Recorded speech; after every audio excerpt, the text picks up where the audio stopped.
Welcome back to Omni Garage. So today we are at the DIY Detail Studio and Yvan is going to walk us through, teach us and you how to do a rinseless wash with a little bit of a twist. Exactly. So welcome back to the shop, gentlemen. Thank you. Thanks for taking the little trip from New Zealand. What, Yeah, 30 some hours? Yeah, short one. Yeah, okay. Short little detour. Very good. And this Porsche 2015 911 Turbo, it looks clean on camera, but there is accumulated dust and dirt on it. It is a dealership car, and we need to make it look a little better. Now, this is the first of a series of videos on this vehicle. There'll also be one where we're polishing and using a new ceramic coating on it. Okay, I'm excited to try that. Very excited. This isn't a relatively... Stay tuned for those videos coming up on the channel.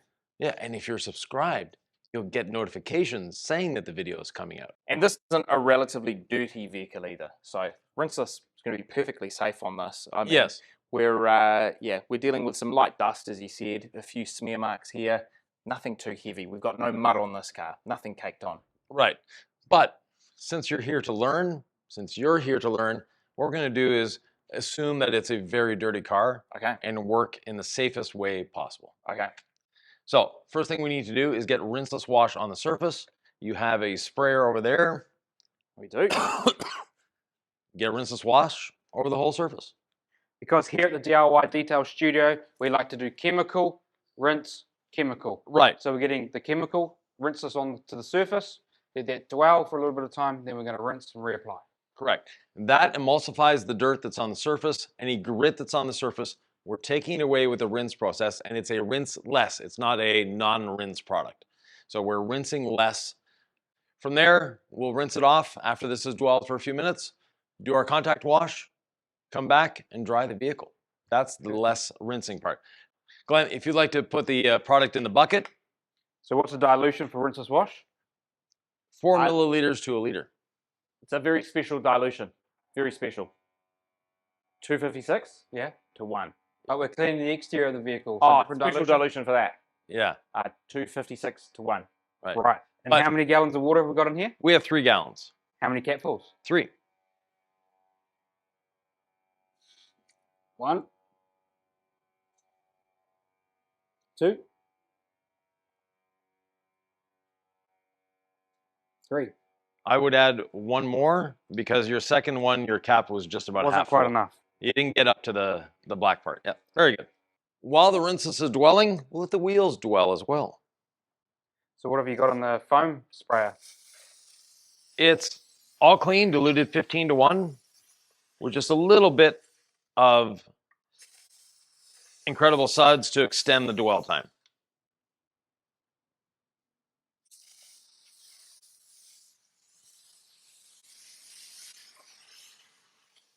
And the beauty of working inside here is that we've been able to spray the whole vehicle down with our rinseless, something that you can do in the sun as well. Yes. But we would normally work smaller sections and kind of add product as we go, but really nice to be in a controlled environment and spray the whole vehicle down.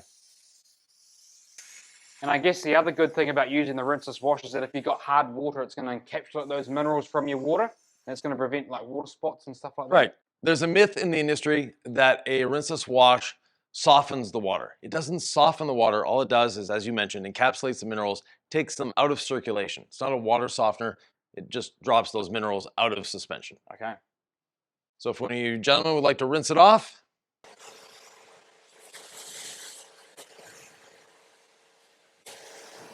Are we rinsing off the wheels at the same time? Yes, Yep. please.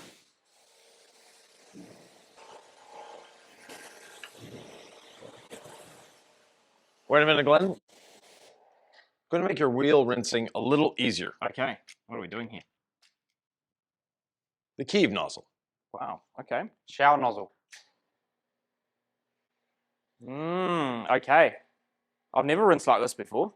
So a little less bounce back. Yeah. Because a wheel, because of all the intricate surfaces, you have that capacity for it bouncing back at you. Well, it's frustrating. It always gets me, especially from the lug nut area. It's Yes. always coming back and creating that Dalmatian look. Yeah, and I guess what you've got here is you've got virtually no pressure, but you've got a lot of volume of water going onto the rinse. Okay, I might do the other wheel with that as well. And then I'll switch back while I've got that on there. So the vehicle's clean, Glenn. What do you reckon? Yeah, good to done. Not quite. So you'll need that again. We will. Okay, so Ivan's just handed me a foam cannon. So Right. this is the secret? Not a secret, but Okay. it's a different way of applying the rinseless to the surface. It's not going to foam incredibly well, Okay. but it's a very fast way of getting it on the surface. Is there a special dilution? Yes, 256 to 1. Very special dilution. So Okay. basically you need to, Yep. so your PIR is 1/4, 1%. Okay. So what we have in there is 200 mils of water Yes. and 25 mils of rinseless. Okay. Would you like to foam it? And this is just going to spray rinseless wash all over the vehicle. Yeah, We'll get a little bit of foam probably. a little bit, but nothing not a significant. substantial amount. Don't forget to get the wheels because we still have to do the contact wash on the wheels. And this is just a different method of applying rinseless wash to the surface. Right. For the person that wants to play with their pressure washer just a little bit more, Okay. it's another way of doing it.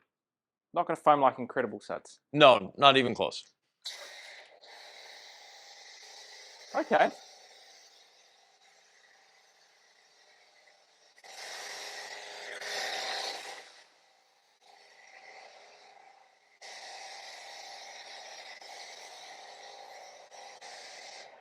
And remember, you only have 200 mil in the foam cannon, so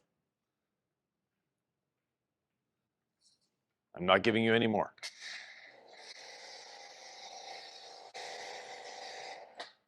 You missed a spot. Where did I miss? The whole front corner. Good. And you still have how much in there?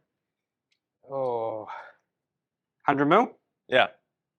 Yeah, So we 200 mil? We use 10 milliliters of product. Not bad.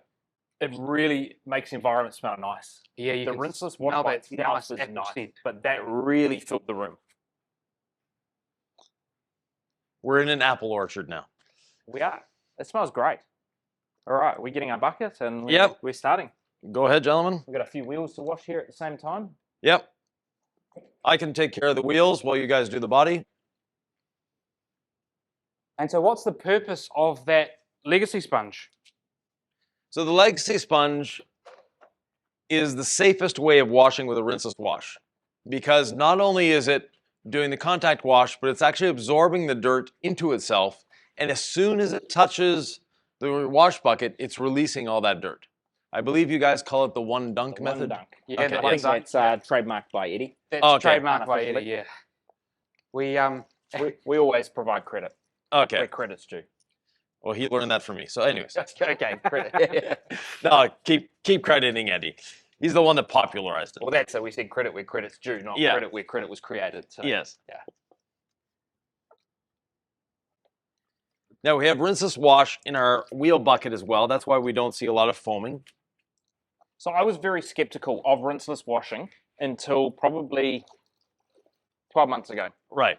Glenn had started to do this and he was telling me about this to us, new way of washing. And Right. I was just a big skeptic. Like, no, you need a pressure washer, you need a mitt, you need 2 buckets, you need soap. Yeah. It took him a long time to convert me.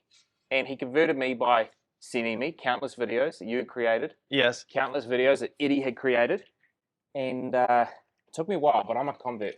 Like, I really enjoy this, particularly being able to do something like this late at night in the garage Yep. where, Controlled environment, so it might be raining outside or dark or cold, whatever. yeah, I think for me it was more, I could dictate when I wanted to wash the car rather than the sun and the daylight dictating when I had to wash the car. Yes. So it meant I could duck out into the garage, chuck on the TV, listen to a podcast, and do it on my time rather than needing to wait for the sun to be in the perfect position to go outside. So why do you think people are skeptic about it? People are skeptical about rinseless wash because it's a new technology. It's only been around 40 years. Yeah, okay. So it's, quite new. yeah, 35, 40 years. So definitely it's a new technology. It's just people have to wrap their head around it. Now, the one nice thing about a rinseless wash is you can tell where you've been. Yeah, you can. As an example, you haven't touched the mirror. No, I haven't. And I mean, you can see that regardless of whether we have foamed this on or we have just sprayed it on using the pressurized spray. Yes, correct. And before you were using a sponge, how would you typically do your rinseless wash? Like if you're going back when this technology was newer, Right. what was the way that you do Just it the then? traditional wash mitt. Okay. But a traditional wash mitt started feeling greasy after a couple cars and just was not a nice feeling. So that's when I dived into the R&D of doing the sponge. Because of the way a sponge works, it's grabbing the dirt, or it's trying to absorb off the surface until you flood it. Once it's flooded in the bucket, it releases everything. And how is this Rinseless wash working? What's the chemical makeup in the Rinseless wash that's allowing us to clean this vehicle? It's a combination of polymers and surfactants. And the reason we went with a hybrid wash as opposed to a pure polymer or pure surfactant, it gives you the best of both worlds. Yep. It's a little tougher chemical-wise to make, but once you figure it out, it works very well. The surfactants do a better job of cleaning, and the polymers help with the encapsulation. So the two work in concert with each other. So the surfactant's doing the emulsification, breaking down that dirt on the surface, Correct. and then the polymer is encapsulating that dirt, pulling it off the surface, and also adding a bit of slickness to the wash media. Yes. But in our case, one thing that was important for me is to leave nothing behind. Gotcha. So once you dry it, there's nothing left on the surface. Even though this has got polymer in it, so people are suspicious about that too? Yes. Not all polymers are created equal, and you can't take every ingredient for its own self. Once you combine them together, they make a new entity. Right. So an example, you combine an egg with some oil and a bit of lemon juice separately. One is gooey, Yeah. one is meh, and one is very tart. Combine them together, you have mayonnaise. Gotcha. And then if people think that there is something left behind, a simple panel wipe will remove the rest of it, right? Correct, yeah. And so we could clean the vehicle like this, we could then use a panel wipe and we'd be safe to coat over the top and there would be nothing left on the surface. Correct, yeah. And you'll notice I'm using the same brush I used on the wheels on the body. It's not a concern. Okay. I like how you've been a little bit sloppier than me while we've been here. Uh, If we were at home, you'd be pointing out. I'm thinking about all the questions that we've got to ask Ivan while we're here to get really good detailed explanation about Rinseless wash because, you and I can sort of explain it to some degree, but why do we need to explain it when we've got Ivan over here? Yeah. I mean, it's not like Ivan doesn't respond to every single YouTube comment, so it's not like you could ever ask him a question and get an answer from the man himself. Yeah, exactly. You also have my phone number, so That too. and my WhatsApp and my Yep, we've also got the address of this location too. Yes, we do. Not that you're here very often. I live wherever my bus is parked. You may have noticed I skipped over the front wheel there. That's because it was featured in a previous video. And if you're not subscribed to the Omni Garage channel, you may have missed that. So it'll be in a link down below. But in the meantime, while you're here, don't forget to subscribe. And if you're not subscribed to the DIY Detail YouTube channel or their social media pages, now's a good time to go and subscribe to them as well. Thank you. I agree with both of you gentlemen. Anything else you'd like to add? Nothing further to add. So now the beauty of a rinseless wash is we're ready to dry the vehicle. It was getting a little wet. It was finding it a little warm in the shop. Yeah, it's So- spicy in here. Yeah. Yeah, but it was cold outside though. Yes, 12 degrees back home in New Zealand, which is how many Fahrenheit? 40 something. There you go. Yeah. Tell you what, if it get cold, got these blankets. Yes. These are really nice. We Go got these yesterday. Yeah. I enjoyed these. Go ahead, gentlemen. And we sort of spoke about these yesterday on our other video, but I was expecting the word drying blanket to be quite fluffy, quite plush. Yes. And actually this is quite a short nap. Yeah, it's a And the micro towel system. So it's the same sort of fiber as you're used to seeing in your drying towels, but on a microscopic scale. So some people have called it elephant skin. Yeah. Okay. And it's quite rigid, it's quite stiff. Yes, Stiff towel. it has a body to it. Of course, the wetter the towel is, the better it works. Yeah, I mean, look at that. And that towel is pretty wet. Yeah. Now, for those of you saying, wait, there's no drying aid. There is. There is. It's called Rinseless Wash. So Rinseless Wash is its own drying aid. And because we haven't rinsed the vehicle, we still have the product on the surface that's Yes. giving us our lubrication, etc., from the drying towel. Correct. And it's quite humid in the shop. So that's why you're seeing the vehicle seems to have like a white haze over it. That will evaporate and we'll be fine. You almost did the Instagram poll. I know, I couldn't quite bring myself to it. I couldn't.